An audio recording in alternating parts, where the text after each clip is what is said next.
Dogs and DID. I'm Danny with a mix of a few other people. I don't really know. I'm a blended mess of everyone because I've come back from counselling, which is awesome, so go see a therapist. And I'm with the wonderful Kat, and we are here for our DiDnDnD. Yay! I got it right. You did. I obviously did the editing of the one that we recorded a little while ago, and I've been watching a couple back to get the stats for this. So I've seen how many times we've attempted. Yeah, got it wrong. So welcome back, internet. It's been a while, quite a while. We recorded one at the beginning of December, which by the time this goes out will have gone out. The one we recorded in December will have gone out. That is our DID and D&D, the collective go to Dragon Meet special. Yeah. So if you haven't watched that, internet, pause, go back and watch that, and then come back. It's okay, we'll still be here. Then hopefully this one should be out again. I suspect I'm going to be trying to edit this one again. So hopefully feedback on the last one. In fact, internet, if you think the last one was really rubbish, tell us and I'll hand it back to Danny. Don't worry. That's not to say that my editing is any better. So internet, let us know. We can have a poll. You can say, is it Kat or Danny? Or tell us to go get... Anita's probably the best editor, but it turns out she's around. Unless it might just be internet comes back and says, look, guys, just get someone else to do it. Yeah. And then it'll be guys, just get to the game. We want to see the campaign. It's like, okay, we're getting there. Okay. Yeah, we are slowly getting there. This became a bit of a bigger thing as we've started to use this as a place to sort of educate on a wider scale, not just about dissociative identity disorder, but acceptance and safe space and all of those things. Is there anything, it's been a while, is there anything, any questions, anything you want to discuss before, or we can just get straight into? We could make this one of those few videos where we get straight into a character. Let's get straight into it, and then we'll see what happens. I think we'll shock the viewers this time. And right, we're going to go straight into character development. Let's do our wizard. So we've been in a video for, 5 minutes, 10 minutes, and Danielle, that's who we're doing today. We are indeed. So last time we rolled the stats for Danielle, we discussed several options of the kind of character classes, and we decided that we definitely like the idea of her being a high elf, probably a noble born, to sort of give that kind of elevated status to her. And we discussed two options, either being a rogue inquisitor or a wizard. Now, we've had a further conversation about this based on the fact that Danielle reminds us both of a friend we have who is basically Hermione from Harry Potter. So then we discussed if Danielle reminds us of this friend, if this friend you're watching, I'm sure know who you are. You know who you are. In fact, a couple of people watching probably also now know who we're talking about. Like, Hermione. And because this friend reminds us, in fact, the first time I played D&D with her, that's the character she built, was basically Hermione. So we discussed maybe this idea of Danielle being less a rogue inquisitor, but more, and I know wizard was one of the things that we'd have first banded about, because we liked the idea that basically with a wizard, so in D&D, your spellcasters, and you've seen us build a couple of spellcasters, or at least discuss spellcasters, you have a modifier that is used for that spellcasting ability, and wizards, their modifier is intelligence. So that would again really work with Danielle, being that high score is an intelligence side of things. Yeah, so those that are joining us for the first time, Danielle is basically my work alter. So, like everyone has like a work them and an at home them. So what you do and say at work isn't necessarily who you actually are, it's just who you need to show everyone that you are in that situation. Everyone has that work mask. The only difference is that my work mask is a person in herself. And she's a registered clinical animal behaviorist. She has a master's degree. She's looking for funding at the minute for a PhD, so stupidly intelligent, has a really awesome career all of her own, runs her own business. Well, we run the business, obviously. It's still me, it's just her. So the ones that you've seen so far have been Faith and Anita. So you'll see that Danielle is very different to them because she's probably the most functioning. I would say she's probably a co-host, but she's around a lot to make sure our work stuff is done. So that's just a little bit of a background. So when you think Danielle, think very academic, a little bit arrogant, not a whole lot of humor. She doesn't really get sarcasm and stuff very well. She's very logical and scientific in her approaches. And you've talked before, so obviously Danny, we usually refer to as the host. So the host is the person who, for the most part, you're likely to mainly meet and whose life is the one that largely the body follows, in essence. Now, the host can be influenced and guided and use the directions of some of the other alters. So for a long time, Danny and Danielle were very much, I guess, quite intertwined in your life. Yeah, there was a long time where you physically still did the degree she did. Yeah. I mean, there was a good few years of her life where Danielle was essentially the host. Like, she got the degree, she got the master's degree, she got married, and I just kind of went along for the ride. And it's that Danielle kind of thing. Got married, but Danny got divorced. Yes. In essence. Yeah. Because everything is just like, yeah, sure, I'm busy doing this stuff. So, when she's around, and like my friends can always tell if Danielle's around because they don't really hear from me because we become the work robot and become highly efficient in anything that is work related. So websites will be sorted, like documents are done, reports are filed, all that bit's done. My friends and family don't see me. I'm assuming it's everything is done and on top of in the sense of work and all of that level, but in the sense of contacting friends and hanging out and social, that's just... No, to Danielle, like, friends are nice, but she has colleagues. So... And colleagues can talk about things that she is interested in, which is dogs and science. So most things are more like networking for her and relationship building as a form of just work relations. Like, if people try and ask Danielle more personal questions, they don't get very far. Because she'll just switch the topic back onto work. We're working on that, and me and her are starting to be a bit more conscious when we're around to make her more personable. I mean, she's great in consults with clients and stuff, like counseling skills and stuff are fantastic. But on a personal level, it's not as easy, so I'm trying to make sure that I can still work without completely ignoring the world around me, because everything is just tunnel vision. Have that balance, because obviously for most people, as we discussed, have a work mode and a home mode, but the advantage or for the way that somebody without dissociative identity disorder works with these modes, there is a connection. So, you know, when you're in your work mode, you are still probably, you know, if your other half texts you or, you know, planning dinner for that evening or your social activities, there is a blend. And even when you're at home, you know, chilling out, you might be thinking about work related stuff, but it's that sort of blended element of there is in essence, the work mode and the home mode are the same person, just sort of a slightly different aspect of the brain. Whereas for you, the difference is that is a completely different person. So for Danielle, if she's not interested in social, she's not going to be doing the texting. So there's that element of bringing Danny forwards. And you'll tell from the text. You'll tell from the text when I message people as to who's around, because I'm very friendly when I message. Danielle really isn't.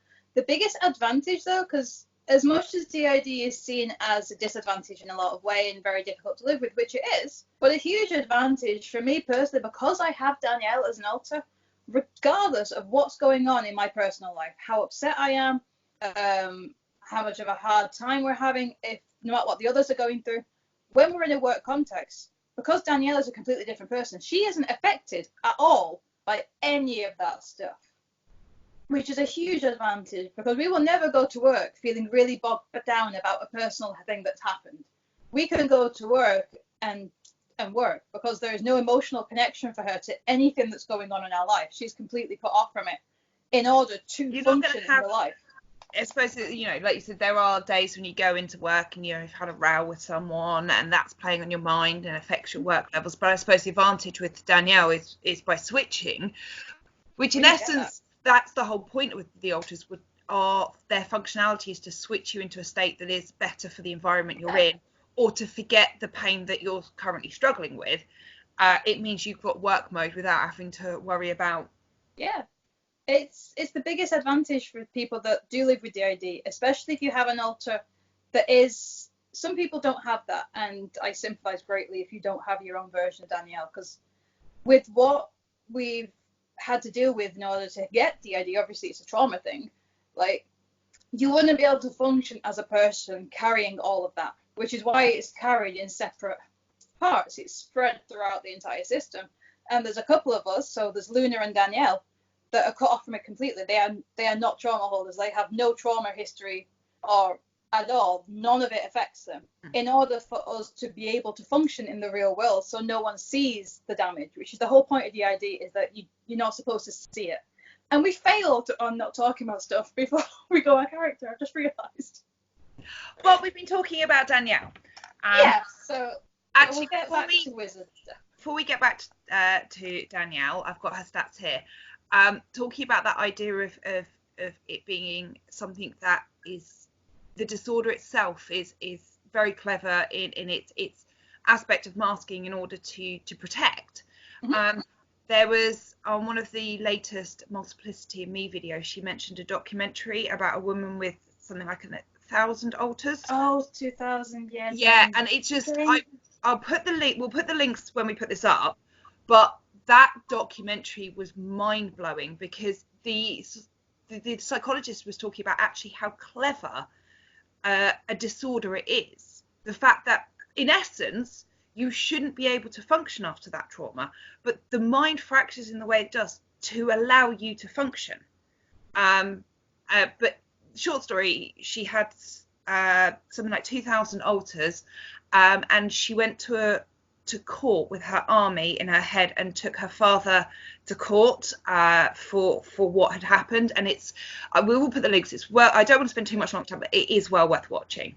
Danielle, yes, we've got some great stats and we had a couple of really low stats. I think I know where they're going to go. So in essence, you want to have high intelligence. It's going to be one of the first things that we want. So for our high elf, so this again, we're going to go through the way that I always build characters. So I always start with the race, and the reason I start with the race is because they're set ability scores that you get specific to each type of race of a character. So it's important to make sure that you've included all of those. So you get, your dexterity and score increases by 2. So I'm just going to make a note of that. So when we work out, we were going to say for a high elf, weren't we? So she'll have an increase in the intelligence score by 1 for being a high elf. And we won't worry about proficiencies and things for now. And I think we were going to go for the background noble to add to that. Yes. High elf, noble. The intelligence and the snobbiness that can go along with that, and the arrogance and that kind of stuff, which she's more so than me, but she's not like a completely arrogant snob. She's a nice arrogant, not like, arsehole arrogant, just she's got some very, very, I kind of picture that she's got some very determined thoughts, and she's very well educated, she's very knowledgeable, and actually she probably thinks she's the smartest person in the room because she probably actually is the smartest person in the room. So it's that kind of justifiable kind of into arrogance. Yeah, it's more confidence, I guess, than arrogance, because she doesn't rub it in people's faces or anything like that. Yeah. And she won't kind of point out when people are doing things wrong. She'll just kind of give them a knowing look of I know you're talking bullshit right now, but I'm not going to embarrass you with it. So for noble, you get 2 proficiency skills already. So you get history. Oh, cool. Which makes sense for her. And persuasion. Interesting. Well, at least that'll make her proficient in something she's probably not very good in. Well, I suppose actually she probably can be quite persuasive, even if she's not overtly charismatic. Well, I was going to say she wouldn't be very high in charisma at all. But persuasion, I think, because she would persuade using a logical argument, she would use the intelligence as a persuasion skill rather than the please or the intimidation, because she has neither of those. The highest intimidation would be just from her knowledge. So the numbers you rolled last time, you got a 14, a 14, a 5, an 11, a 15, and a 9. Okay. So it would probably make sense to put the 15 in intelligence. You get the +1 anyway, so that makes it a nice round 16. Yep. What do you think? So that leaves strength, dexterity, constitution, wisdom, and charisma. I would say her constitution's probably really good. Yep. I think her dump stats would probably be charisma and strength. Okay. So do you want... You've got 9 and a 5 of your dump stats. We do 5 for charisma and 9 for strength. Okay. I mean, she could probably pick up a dog. You have to be at least vaguely strong to be able to do that. Yeah, it's like she needs to be... I'm thinking the dexterity would need to be higher for her, because like she has the strength to handle the animals that she works with, but she has good reflexes. And then where she will spot if a dog is going to want to bite or not and be able to diffuse a situation quickly. Yeah. So her dex would be good in that respect. So I'm not sure where her dex would be. You had a 14 and an 11 left. I can put the 14 in dex with the +2 you get from being something. I think it was an elf. You would get a +2 there. So that would make that 16. And then that would make wisdom 11. Okay. So far we've included the stats from here, the intelligence you get from being a high elf, and the dex you get from being an elf. You have your history and your persuasion, which already come from your background. Cool. So now that just means that we can start putting the wizard stuff in. Yeah. Internet. I have my wizard page internet for my players. Oh, see, Danny has her book now as well. So no more relying on me trying to remember where I've put my books. So internet, this is the way I build characters. I'm sure you will do them differently. For me, I find it best to kind of work those things, and then and the reason I do background actually before I do the character class is because usually in the character class you can pick 2 skills to be proficient in, and I don't like picking the same skills that I get free for my background. So I like to maximize a little bit. And the same, because I know that one of the proficiencies for wizards is history. Yeah, so there's no point having it. I'm like, I've already got that from my elf stuff. So if you did your wizard first, you wouldn't do that. So that's the reason I do it. It could technically be referred to as min-maxing. I don't go all the way, but I like to just, for me, get the best scope of the scores at the beginning. So based on that, what are the 2 skills would you choose from the list? You've got Arcana, History, Insight, Investigation, Medicine, and Religion. I think she would absolutely have Insight. Okay. Because she's really good at reading people and situations. So she can tell if people are trying to con her and stuff. So Insight would definitely be something. And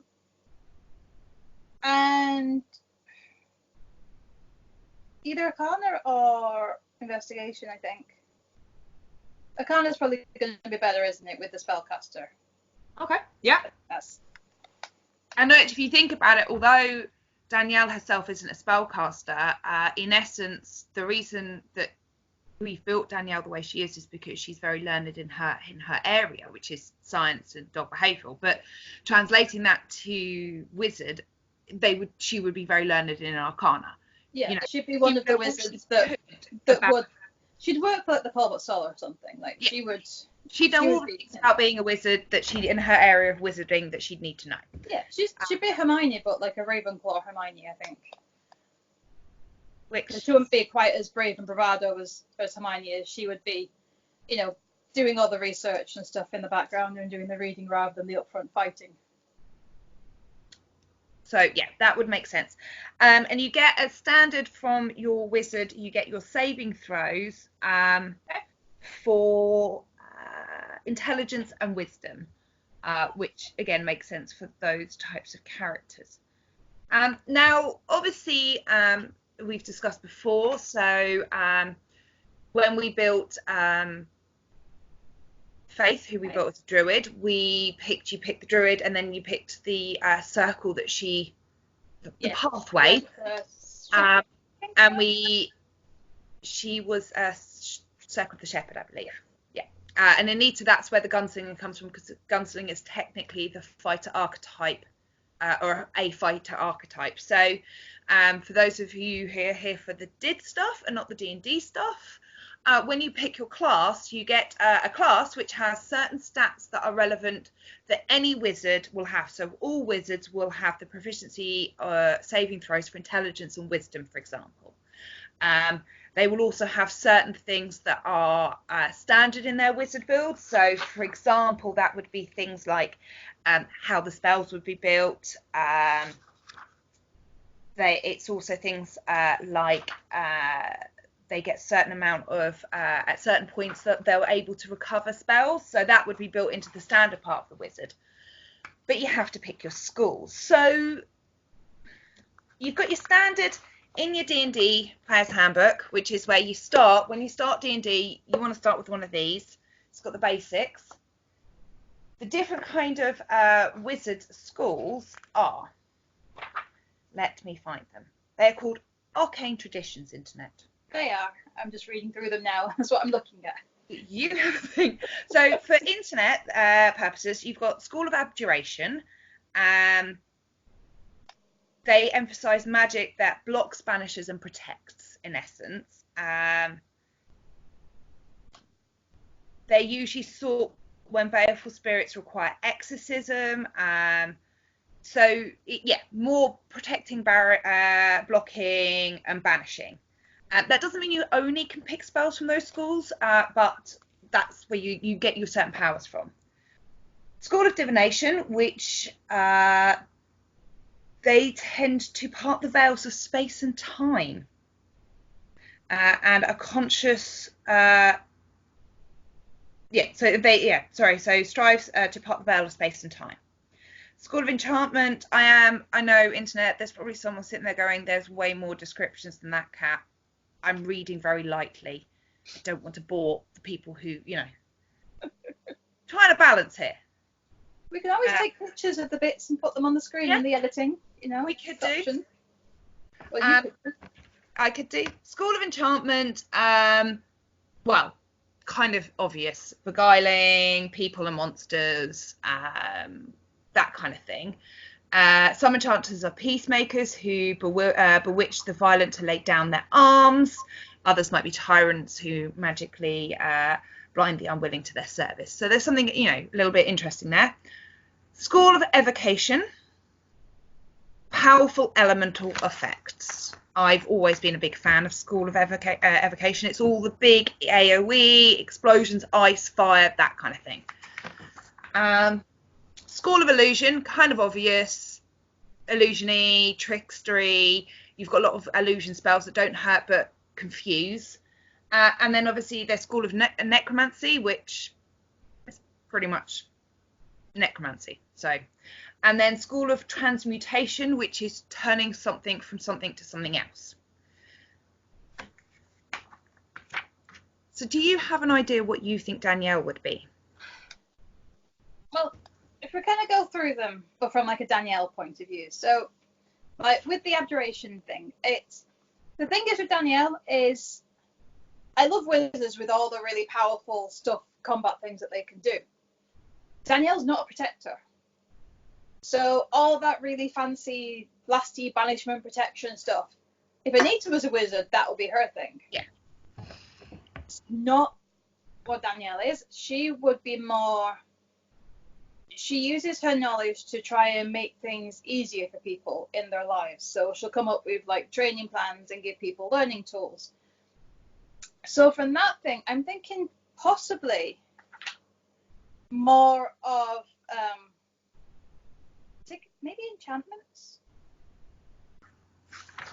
Because I quite like evocation, because she gets to like lots of elemental type stuff. She's a bit nature, but not overly. Whereas with enchantment, she could be the one that researches something to enchant a weapon for someone else to use. Yeah. I think. And then with enchantment, there is sort of that element of, so you'd get beginning at second level, the golden time you must spend to copy down an enchantment spell into your spellbook is halved. So that makes quite a lot of sense for Danielle. She's just so good at her area that it takes her less time to write it down. Yeah. That sounds about right. Hypnotic gaze. When you choose this school at second level, your soft words and enchanting gaze can magically enthrall another creature. As an action, you choose one creature that you can see within 5 feet of you. If the target you see or hear can see or hear you, must succeed in a wisdom saving throw, or they're charmed until the end of your next turn. Which would be, for someone who doesn't have very high charisma, that may be the way she gets people to listen to her. Yeah. But it's actually more because she's just so powerful in what she damn well. So going back to when we talked about it earlier, you saying that her being able to persuade someone is less charismatic and more her intelligence. She could almost baffle and yeah, it's like she would when she's like, because obviously like in her work she's working through people's problems with their pets and trying to come to a solution. So to do that, she needs to be able to convince people, and of course people vary, what is the best thing for them and their situation and their dog. And if you ever listen to Danielle speak, or if you've ever attended like one of her lectures or one of her presentations or conferences and stuff, she's quite engaging, and like people will just stand and listen to her. So I think something like that would really show off the kind of person who she is, where she won't be able to do a lot of stuff practically, because I've always kind of felt that she's the behaviorist and I'm more of the trainer, so I do more of the practical side of stuff with the animals, whereas she's the one that comes up with the plans of how to do it. So it's basically these are all the tools of what you need, go and use them. Which would make sense for someone who, when you think about charisma as a stat, it's normally used, the skill sets that go in D&D with charisma are things like deception, intimidation, performance, and persuasion. So it's normally used in D&D, a lot. Those roles are used during social interactions, which is where Danielle would fail in a social interaction. Her trying to barter with a shop attendant or maybe get information from a barkeep is probably not her area, but convincing a room full of people why this new scientific understanding of dog behavior is the way to move the entire industry would be an absolute breeze. Absolutely up her street. Yeah. So I think that's where I'm thinking more that school for her, because I like the idea of the conjuration, just be able to create and produce things, but I just think the skill set that you get from the enchantment it affects better. And then at 14th level you can alter memories as well. Well, I was going to say, it's really fun. So at 6th level you get instinctive charm. So again, you can when a creature that you see within 30 feet makes an attack roll against you, you can use a reaction to divert the attack. So again, there's go back to the charm thing. Split enchantment, you can cast an enchantment at 1st level or higher that targets only one creature, and you can halve it to target a 2nd creature. So that control, understanding her magic to a level of being able to control what you would normally do, and rather than just saying, okay, that spell hits just that person, I can now make it hit 2 people. And then, like you said, at 14th level, alter memories. So you gain the ability to make a creature unaware of your magical influence on it. When you cast an enchantment spell to charm one or more creatures, you can alter one creature's understanding so that it remains unaware of being charmed. So again, that's almost taking that charm to another level of being able to not just convince someone in the moment to listen to her, but they'll go away afterwards and change their way of what they do because of what she said. Yeah, because I was looking at through things like the transmutations and the illusions, and they're all really, really cool things that I'd love her to be able to do. But they're all more kind of, they're all things that are more like tricksy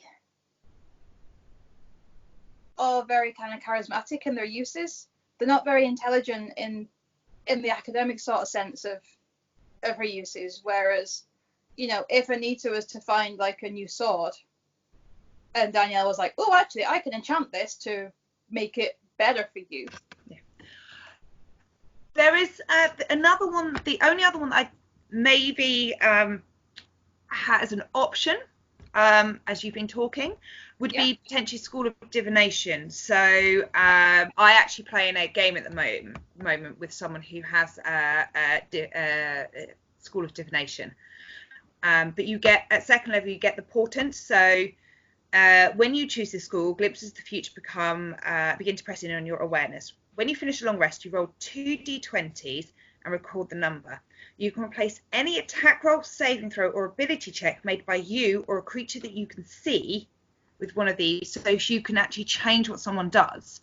The game I'm in, she uses it very well. Whenever the DM rolls something that's very well, she's like, I'm going to give you one of my shit portent rolls.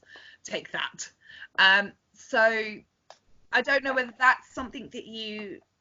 Because, again, the only reason I was thinking about it, again, like you're saying, more that it's about the intellect and being so in tune with something. Yeah, because she is quite perceptive as well, because you get at 10th level, you get the third eye, where you can use your action to increase your powers of perception. And then you can use dark vision, ethereal sight, or greater comprehension. I do also think you get expert divination, so at 6th level, casting divination spells comes so easily to you that you expend only a fraction of your spell casting effort. When you cast a divination spell of 2nd level or higher, using a spell slot, you regain 1 expended spell slot. So she's so goddamn good. How about that for winning at being a wizard? Maybe divination, because she can still enchant objects and stuff because she's a wizard. We can still pick those spells. Yeah. Oh, yeah. See, I didn't even read through divination because I was like, oh, that'd be more of a Faith thing. Like if Faith was a wizard. But no, I think to be able to, because there is an element of foresight in the work that she does. If she uses the research to be able to predict the outcome of a situation and whether that path of training will work better than that path of training. So divination actually would... And like you said, you get the third eye, which means that you get the increased powers of perception, which she is very perceptive, and she's very good at reading a situation, understanding. Okay, yeah, I think we should go for divination then. I think that would make for a very interesting wizard. Okay, so we haven't decided yet what level we're building the characters up to. So at the moment, we've just done the base stuff in there, which is deciding for the fully like laying down the stats, finally laying down the schools. What we will do is we've got Danny left to do. I believe that's all we've got left to do now. Oh, Danny, Luna and Scarlett, and Luna. Yeah. In the meantime, while we're doing those, we'll make sure that behind the scenes, me and Danny will get the rest of the sheets up to a level. I think we'll go up to sort of maybe level 3 or 4 and build them up to there. So I don't want to build them too far because then you've got a shit ton of things to remember across the board of like 5 or 6 characters. Yeah, but I think we need them to be at a level that they're capable of doing a lot of stuff that they do to help explain to people how, because don't forget the whole point of this, everyone that's watching, is to basically bring my alters to life using D&D. So I want to show you how different and rounded each of the characters are in their own right, to give you an idea as to how different each of my alters are compared to me, but also where the lines of similarity are between them. And I think if we got to like a 6th level character, the character would be developed enough for people to straight away see the difference in what they do in the spells that they've chosen so far, and any multi-classes that they may or may not have picked. And if we do decide to multi-class anything, we will do a little episode saying we decided to multi-class this person because of this. Yeah. And then we'll probably do like a little edit thing of like a very quick run through of meeting everyone, so you don't have to watch the whole hour episodes to find out. So I think that we've got a rough skeleton of Danielle laid out. Internet, our question for you this week, I would like an answer. Hashtag DiDnDnD on the screen now. Here, see, it's on the screen. I'm just going to have to line that up just right. The question is, sorry, I'd completely forgotten what we were talking about for a second. So the question, Internet, is what level do you think you would like to see these characters at? Please don't say level 20. Don't kill Danny with that much information in one go. Be nice. But based on what Danny's just said, based on the characters that you've seen so far and where this is looking to go, what level would you like to see those characters come in at? Give us some feedback. Hashtag, put some comments in the notes in the comments down here, and let us know. Next time I think we're going to go and do Danny, and then after that we're going to do Scarlett and Luna because they're planning a surprise. Maybe. Yeah. Because, you know, they have to.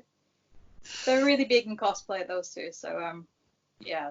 We'll see what happens. Yeah. Okay, well, in that case, do you want to start out? I think that's it for everything this week. It's our first time back, so we don't want to overwhelm everyone with information. But we do appreciate your feedback, so comment, hashtag, join us on Twitter, Instagram, everything else that are on. If there's anything you want to know about what it's like to live with DID, feel free to bombard me with questions. Now we're back to trying to record these regularly again, having had our Christmas break. We will want to do some question sections again. So if you've been watching for a while and there's been something that you've now got a question or something that out of today has been said and that you think, oh, that would be really, I'd like to expand on that. Again, hashtag, comments in the notes. No, notes in the right in the comments. That's what I meant. That one there. And let us know if there's any questions you got for Danny. And like I said, I think also our plan is maybe to try and be a bit more succinct. So maybe we've attempted that this week. On that note, Danny, it's been a pleasure. I have missed your face for this month. I missed your face. It's been so good to see you again. Internet, we've missed you too. Even though we can't see your face, we hope you've missed ours. Hopefully. Yeah. And we shall see you soon.